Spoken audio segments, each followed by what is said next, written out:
Isang issue ngayon na Commissioner, stalled balikbayan boxes of OFWs. Anong solusyon niyo rito? Salamat sa tanong. No?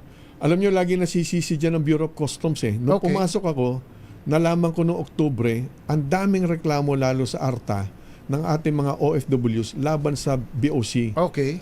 Kaya lang, nung imbestigahan ko to, ngayon na-resolve na natin to, nung imbestigahan ko to, ang lumalabas, akala ko 100 boxes lang ang pinag-uusapan.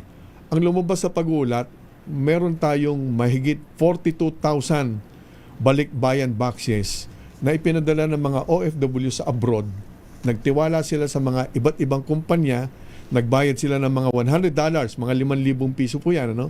Ang kabuuan ng ibinayad nila, mga 330 million sa 11 kumpanya. Napakarami nun ngayon. 11 kumpanya lang. Opo. Itong 42,000 balikbayan boxes. Pero ang 36,000 sa 42,000 ay sa isang kumpanya na ang tawag ay Makati Cargo Express. Yan yung dinemanda ko kahapon. Mayroon bang interlocking directorship dito na pinag-uusapan natin? Tinitingnan natin yon. Pero yung pinakamalaki ang naging kasalanan, itong Makati Cargo Express. Yan yung dinemanda ko kahapon. Ngayon ganito, pag tinignan nyo sa kanilang website, Cesar, kung bakit hindi nila na-deliver yung mga boxes, nakalagay doon, pending in the Bureau of Customs. Kaya sa amin galit. Subalit ang katotohanan, pagdating dito ng mga containers na pinagkatiwala ng mga kababayan natin sa kanila, containers na naglalaban ng mga boxes, itong mga partners nila dito na forwarders or deconsolidators, hindi nagbayad ng buwis, hindi nila binayaran ng mga ports, yung port charges, hindi nila binayaran ng shipping cost, hindi nila binayaran ng Philippine Ports Authority. Wala silang binayaran, kaya ang tawag dito, inabandon na nila yung mga containers na naglalaman ng mga boxes. Yan ang mahigit 2-3 taon yung mga boxes na yan na pinaghirapan ng mga OFWs. Ay, alam mo, ang mga OFWs natin, narinig ko sa kanila, buwan ang binibilang nila or taon para mabuo yung isang balikbayan box. Yan ay hindi naman pasalubong lang Correct. Yan ay simbolo ng kanilang pagmamalasakit na may relasyon pa sila sa mga pamilya nila sa Pilipinas. Pinaghirapan yan. Pinaghirapan yan. Inipon. Sabay ang isisisi nila sa BOC. Walang kinalaman ng BOC dyan. Dahil yan, dapat binayaran itong mga deconsolidators na to or forwarders at ilalabas mo sa pantalan at sila magdi-deliver isa-isa sa mga bahay ng mga OFWs. Anyway, ginawa ho natin, kinausap na natin lahat ng dapat pagbayaran. Ang ICTSI, ATI, PPA, lahat sila.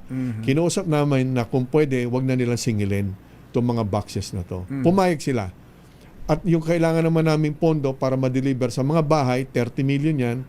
Kinausap ko si Secretary Frederick Go. Yan ang swerte ko, mayaman ng boss ko. Sabi niya, pag hindi sagot ng Malacanang, sasagutin niyang personal yung 30 million. Buti na lang sinagot naman ni Pangulong Bongbong Marcos yung 30 million. Kaya na-deliver na namin halos lahat.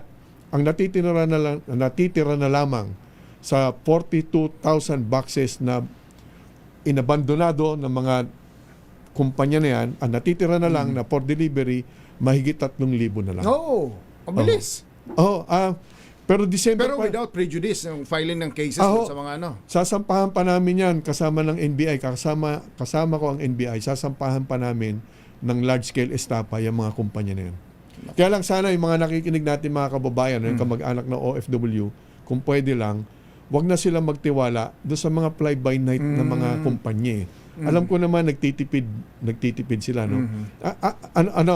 Kung pwede ko lang banggitin, nauunawaan ko yan kasi ang mother ko, retired OFW yan Naunawaan ko yung naghihintay ka ng box mo ng pasalubong. Pumili na sila yung mga OFWs ng tamang kumpanya. Hindi ako pwede mag-endorse. Alright.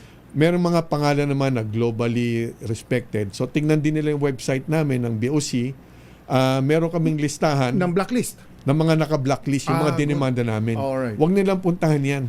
Huwag na nilang padalan ng boxes nila yan. Alright.